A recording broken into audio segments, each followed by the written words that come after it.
好来，继续来看这个台湾新冠病毒本土的疫情来扩大，宜兰甲新北市的泸州拢有较真的病例，因为甲这个诺富特甲华航的技术拢无关系，感染源不明，也就是讲，台湾已经来进入到社区感染。行政院长苏贞昌中昼特别到指挥中心，甲中心的人员加油鼓励，讲台湾有新的状况，呼吁着民众都爱收心，爱真顶真来面对着疫情。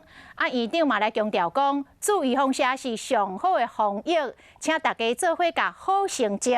坚持落去。今天一早，华航的董事长和陈时中部长等都在行政院来开会，我们也包括像桃园市长等等，大家都来行政院开第二波的会。我今天到这里来已经是第4波了，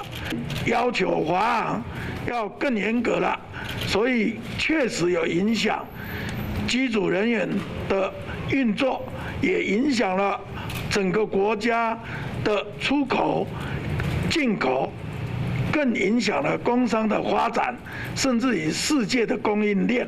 那昨天华航的总经理也来行政院开会，我们也看今天一早董事长也来，指挥中心也大家来，我们都从各方面盘点。